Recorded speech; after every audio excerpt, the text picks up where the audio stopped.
சந்தியா என்ன இன்னைக்கு சூப்பரா இருக்கு மங்களகரமா. நீங்க என்னங்க இப்படி சொல்லிட்டீங்க? என்ன சமையல் நம்ம வீட்ல? இன்னைக்கு நம்ம வீட்ல முருங்கைக்கீரை பொரியல். வாவ், பார்க்கவே பசன்னு நல்லா இருக்கே. வெண்டைக்காய் போட்டு காரக்குழம்பு தான் கரைச்சிட்டு இருக்கேன். அது பாருங்க, வெண்டைக்காய் வதக்கினே இருக்கேன் நம்ம வீட்ல. சாதம் 2 வடிச்சாச்சு. வாவ், பார்க்கவே நல்லா இருக்கே.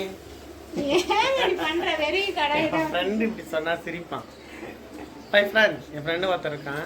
நான் 2 தக்காளி வெங்காயத்தை போட்டு சும்மா பார்க்கவே நல்லா இருக்கே அப்படின்னு சொன்னான். அப்போத்தந்தே அப்படி சொல்கிறேன். லஞ்சில் பார்க்கலாம். ஓகே, செஞ்சுட்டு கூப்பிடு. சந்தியா, சமையல் முடிச்சா? முடிஞ்சிச்சுமா. முருங்கைக்கீரை தான் பொரியல் பண்ணிட்டு இருக்கேன். அதுக்கு தான் இதை அரைக்கிறேன். இதை அரைச்சி பொரியல் பண்ணி போட்டோம்னா நல்லாயிருக்கும். காரக்குழம்பு. காரக்குழம்பு ரெடி. சாதம் 2 சாதம் ரெடி வச்சுக்கோம். இன்னைக்கு நம்ம வீட்டில் இதுதான் வெண்டைக்காய் போட்டு காரக்குழம்பு, சாதம், முருங்கைக்கீரை பொரியல். பார்ப்போம், கண்டிப்பாக பார்ப்போம். என்ன பண்ணிட்டு இருக்க? ப்ளவுஸ் எம்எல் பண்ணியிருக்கேங்க, கொக்கி கட்டிட்டு. பாருங்க ஃப்ரெண்ட்ஸ், இந்த ப்ளவுஸ் வந்து சுத்தமாக துணி இல்லவே இல்லை. ஆனால் நம்ம எம்ப்ராய்டிங் போட்டாச்சு. எம்ப்ராய்டிங் போட்டுட்டு இதுக்கு வந்து கட் பெல்ட்டுக்கு வந்து நம்ம வேறு துணி கட் பெல்ட் தாங்க.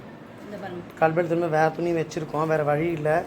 இந்த மாதிரி துணி இல்லாமல் தயவு செஞ்சு சில பேர் எடுக்காதீங்க, சரிங்களா? இங்கேயும் ஃபுல் ஜாயிண்ட். நம்ம தச்சுட்டு வீடியோ போடலான்னா கண்டிப்பாக